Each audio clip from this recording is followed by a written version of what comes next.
이처럼 세대가 지나감에 따라서 이 생각과 가치관이 변하고 이 변화는 가족의 형태와 모습들을 바꾸게 됐고 그리고 코로나 역시 대다수의 가정에 영향을 끼쳤습니다.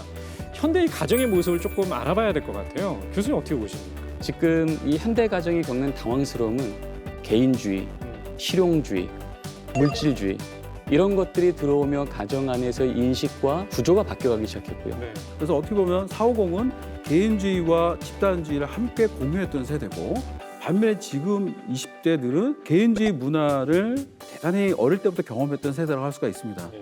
그 관점의 차이가 근본적인 어떤 소통의 문제를 네. 불고 올 수가 있지 않았을까. 저는 그런 면에 있어서 나도 모르게 나오는 이중 메시지에 대한 부분이 우리에게 좀 한번 점검해야 되지 않을까. 내가 하고 싶은 말과 실제로 입에서 나가는 말이 분리가 되니까 오해가 생기고 이 안에서 우리 안에 소통이 깨진다는 거죠. 예, 예. 사람은 지적해서 변하지 않고 감동받을 때 변하거든요. 진심을 전하고 의도를 파악하는 것. 그 부분에서 좀 우리가 길을 찾으면 어떨까 싶습니다. 자, 이제 저희가 성경 안에 있는 가정에 대해서 좀 얘기를 좀 나눠보죠. 성경 안에도 분명히 부모와 자식 간의 관계가 있을 거고 또 하나님과 또 자녀에 대한 양해도 관계가 있을 텐데 성경 안에서 이 가정의 모습 네. 그거 좀 말씀 부탁드릴게요. 네, 성경에서 나와 있는 최초의 신앙 공동체가 가정입니다. 예. 그렇기 때문에 가정이 원래 가정으로서 회복하려면 하나님께서 만드셨던 신앙 공동체 본질이 이 안에서 회복되어질 때 가능하다고 생각해요. 그런 면에서 성경은 하나님께서 하와 아담을 통하여서 에덴 동산에서 세상을 만드시고 가정을 꾸미신 뒤에 그들에게 생명나무 선악과를 말씀하셨잖아요. 선악과는 말 그대로 우리 가정에 도움이 될 것과 해가 될 것의 기준을 보암직도 하고 먹음직도 함이 아니라 오직 하나님 말씀만을 기준으로 우리가 살아갈 때 그 에덴 동산이 천국이라는 거죠. 그 신앙 공동체를 유지할 수 있는 거예요. 예. 그리고 또 한 가지는 그렇게 가정을 세우신 뒤에 하나님이 믿음의 조상 아브라함에게 이 이삭이 아직 출산도 안 했는데 창세기 18장 19절에 이런 얘기를 합니다. 예. 아브라함아, 내가 너를 부른 이유는 너의 자녀와 그가 속한 권속이 여호와의 의와 공도를 지키는 걸 보고 싶어서.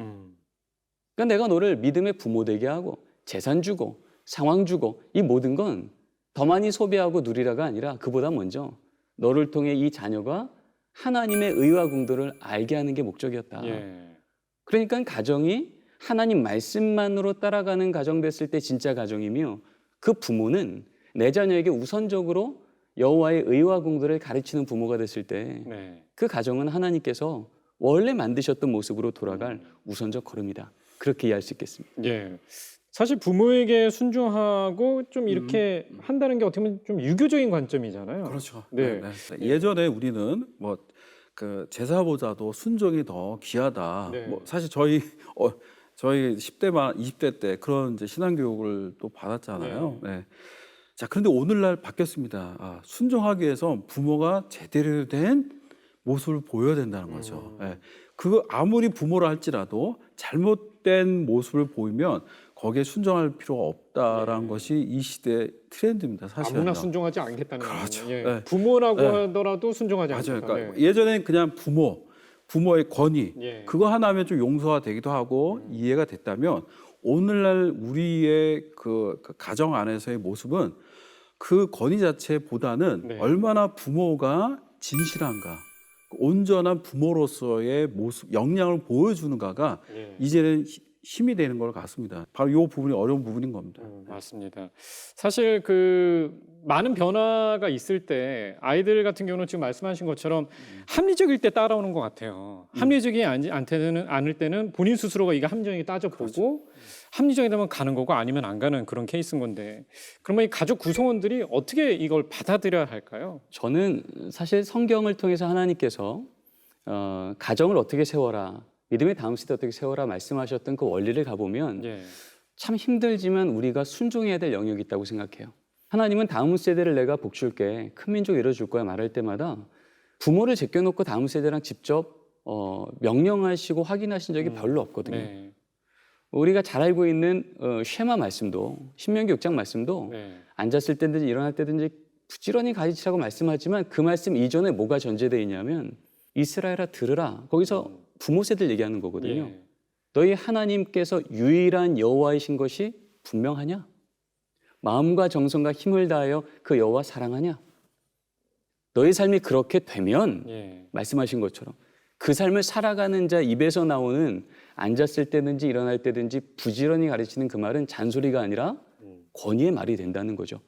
저는 이 부분이 지금 이 시대의 부모 세대가 타협할 수 없는 성경적 명령이라고 생각합니다. 네. 오늘날 이 시대는 예전처럼 어떤 부모의 권위가 좀 사라지는 시대인 것 같습니다. 예. 예. 그 대신 그 권위를 대신하는 게 있습니다. 제대로 그 부모의 역할을 하고 그다음에 그 부모로서 소통의 양을 늘릴 때예요. 예. 예. 비록 이해되지 않지만 그리고 그 자녀 세대의 그런 어떤 신앙의 모습과 어떤 뭐 여러 삶의 기준들이 낯설어요. 예. 분명 우리 세대하고 좀 틀리거든요. 예. 기성세대와. 자, 근데 그 낯선 거를 그냥 사실 우리는 본능적으로 그걸 밀어버리고 싶어요, 사실은. 그러기보다는 호기심을 갖고 얘네들은 어떤 문화를 갖고 있는가. 그거에 대한 어떤 결론을 내리지 않고 그런 식의 소통의 채널을 향하게 될 때 교회 공동체 가정들은 극복할 수 있는 충분한 가능성이 있다라고 저는 믿습니다. 아이가 문을 닫으면 어떻게 해야 돼요? 소통을 안 하겠다고요? 정말 그런 경우들이 많이 있죠. 예. 그럴 때 첫 번째 필요한 게 뭐냐면 경청입니다. 들어주는 거죠. 그렇죠. 예. 네. 많은 분들이 소통하면 그냥 내 생각을 전달하는 거로 생각해요. 예. 소통의 첫 번째는 뭐냐면 듣는 거예요. 예. 프랑스의 유명한 정신 분석가인데 나지오라고, 이 나지오가 이런 말을 합니다. 폭풍우 같은 사춘기를 보내는 그 아이들에게 예. 단 한 명만이라도 그 아이의 이야기를 들어줄 수 있는 사람이 있었다면 그 아이의 인생은 바뀌었을 거라는 거예요. 예. 그 아이는 분명히 이야기를 했어요. 예. 자기 나름대로 무언가 메시지를 보냈다고요. 근데 그거를 듣지 않았던 거죠. 그건 뭐 중요하지 않아. 네. 네가 중요한 건 이거야. 예. 부모의 가치가 네. 부모가 중요하고 하는 것만 하려고 했지. 그래서 그 아이가 늘 했던 말을 귀를 기울이고 거기에 경청하고 동의할 수는 없어요. 네. 동의하지는 않아도 돼요. 하지만 적어도 경청하고 그걸 갖고 소통하려고 한다면 아이들은 다가올 수 있습니다. 네, 그렇군요. 사실 뷰리지에서도 이 차세대, 다음 세대와 관련된 이야기 많이 나눴었거든요.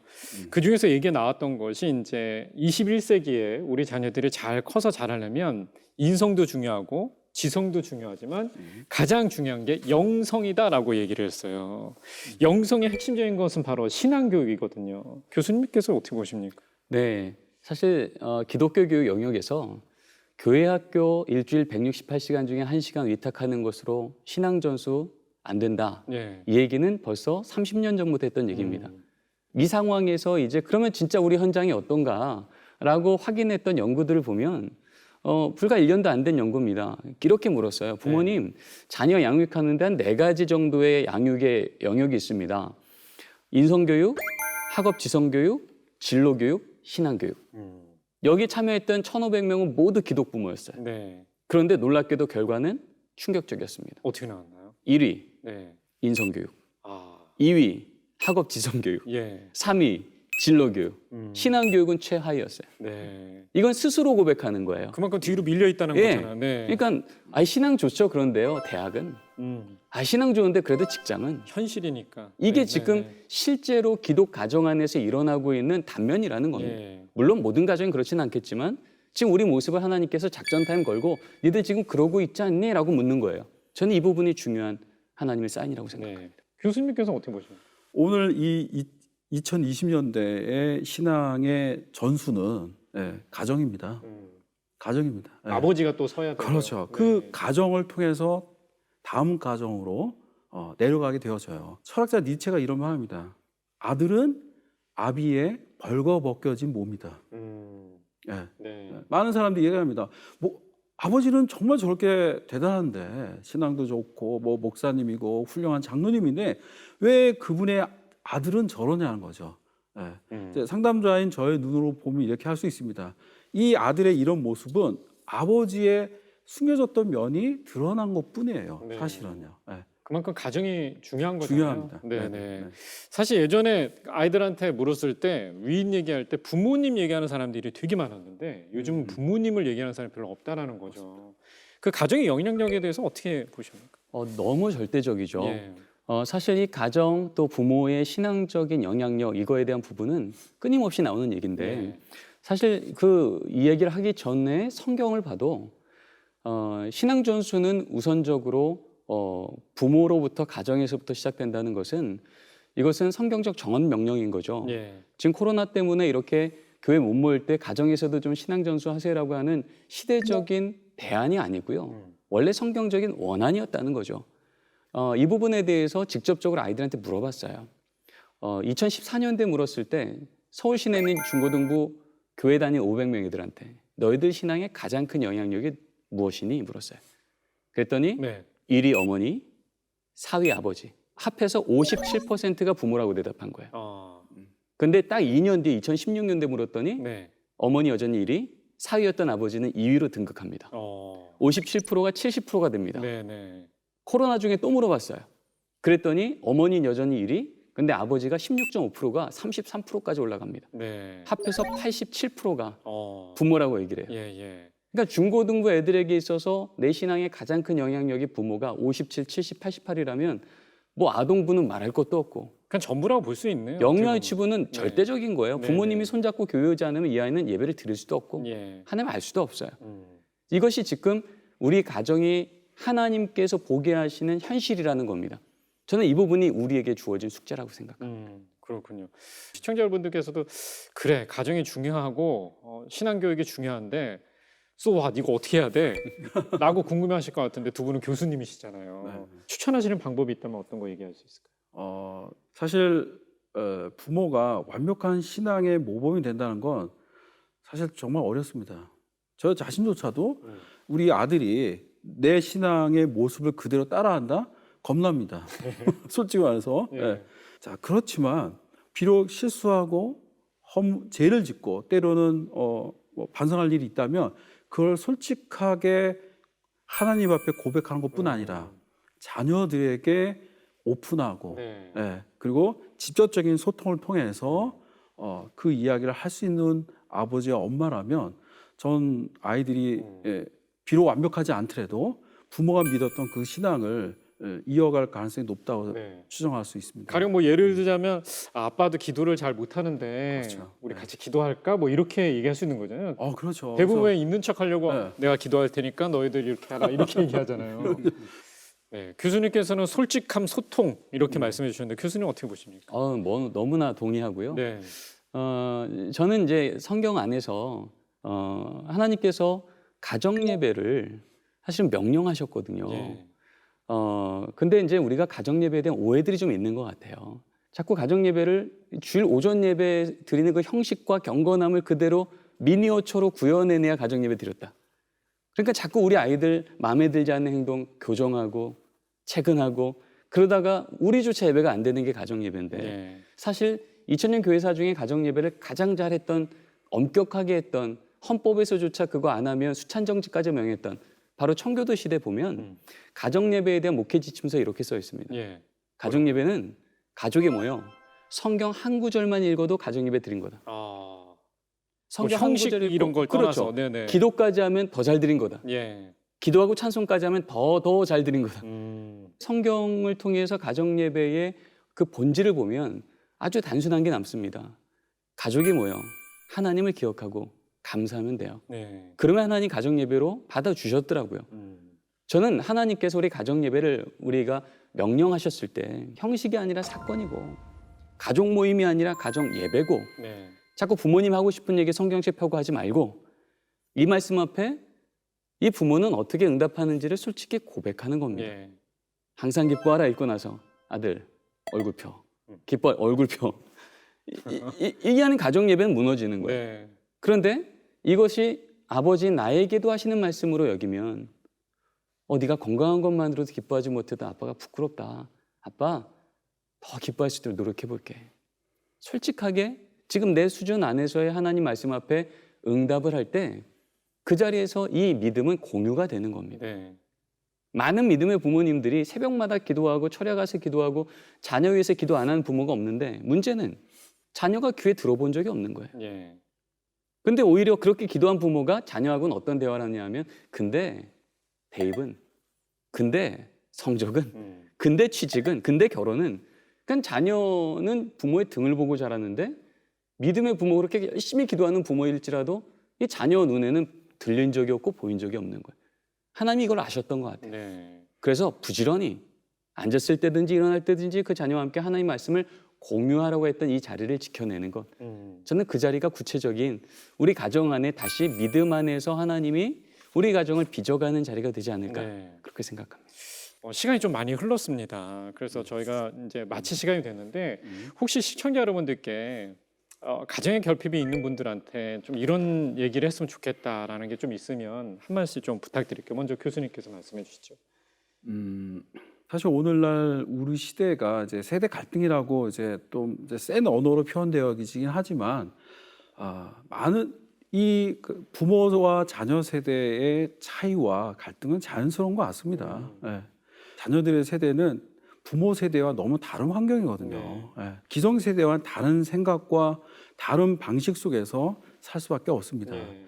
따라서 다르다는 거 그리고 다른 시선으로 본다는 것은 어쩌면 자연스럽지 않을까 싶습니다. 네. 그래서 오늘 이제 이 이야기를 듣는 우리 시청자나 우리 또 성도들께서는 네.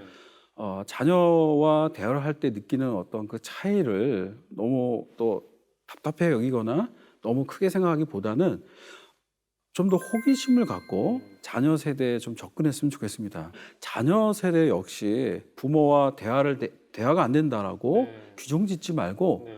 좀 인내심을 갖고 부모님이 살았던 인생을 좀 한번 돌아보면서 부모의 시각을 호기심을 갖고 접근할 수 있다면 정말 가족 간의 소통의 벽이 무너질 수 있는 그런 기적이 일어날 수 있다라고 말씀드릴 수 있습니다. 알겠습니다. 교수님도 한 말씀 부탁드릴게요. 네, 저는 지금 이 방송을 보시는 분들이 대부분 부모 세대, 조부모 네. 세대실 텐데 저는 결국 성경으로 돌아가면 답이 보인다고 보여요. 근데 성경에서 우리 자녀를 시냇가에 심은 나무라고 비유하시며 철을 따라 열매 맺는다고 말씀하실 때 우리 부모의 역할은 뭘까? 결국 기르시는 분은 하나님이세요. 네. 그러나 부모에게는 정원사 역할을 맡겼다는 거죠. 근데 많은 믿음의 부모님들이 정원사가 아닌 정비사로 자녀를 대할 때가 네. 있어요. 조금이라도 엇나가는 것을 못 참는 거죠. 그러나 우리 하나님은 우리 자녀를 기계로 만드신 정비사가 아니라 예. 하나님의 자녀로 만드신 인격체이기 때문에 우리 믿음의 부모가 오늘 말한 것처럼 말씀 안에서 그 방향 놓치지 않으려고 몸부림치면 하나님께서 마침내 변화시키시는 그 철을 따라 열매 맺는 것을 볼 수 있겠다. 네. 이 믿음 놓지 않았으면 좋겠고요. 그런 의미에서 우리의 연약함이 우리 최선 다했잖아요. 그런데 우리가 실수한 부분이 있어서 또 연약한 결핍이 있어서 자녀들이 조금 지금 온전치 않은 모습을 보일지라도 우리의 연약함이나 우리의 무너짐이 하나님의 완전함을 조금도 훼손할 수 없다. 저는 그 믿음이 우리 안에 있다면 우리 안에는 어느 가정도 포기할 가정이 없고 하나님께서 믿음 주신 것만큼 반드시 그 일을 이루신다. 네. 그 믿음 갖고 소망 갖고 걸어갔으면 좋겠습니다. 아멘입니다. 네, 이 가정의 그 자녀들을 얘기할 때 나그네처럼 대우하라고 그러더라고요. 잘 대접해서 그냥 보내는 게 자식이다라고 얘기를 하는데 가정 안에서의 신앙교육 해법이 지금 말씀하신 것처럼 성경 속에 있음을 기억하면서 우리 아이들을 말씀과 또 기도로 양육하는 것이 중요하지 않을까 생각을 해봅니다. 오랜 시간 말씀 나눠주신 신형섭 교수님 그리고 최강영 교수님 말씀 고맙습니다. 고맙습니다. 고맙습니다. 네, 감사합니다. 고맙습니다. 네, 요즘 교회에서 점점 젊고 어린 친구들을 찾기 어려워집니다. 이 다음 세대의 신앙을 교회 학교에만 의존하는 것은 조금은 부족했다는 것을 방증하는 모습이라는 생각이 드는데요. 이 성경에서도 믿음의 유산은 부모들을 통해 흘러갔습니다. 우리 아이들이 올바른 믿음을 가지고 살아가게 하려면 부모님들이 더욱 자녀의 신앙 교육에 힘써야 할 텐데요. 그러기 위해선 부모는 자녀를 이해하고 자녀는 부모를 공경하면서 가정이 회복되는 것이 먼저 필요하지 않을까 생각이 듭니다. 이 복음의 시선으로 성도와 세상을 이어가는 뷰리지, CGN-TV 뷰리지는 여러분의 소중한 후원으로 만들어집니다. 함께해 주신 시청자 여러분 고맙습니다. 고맙습니다.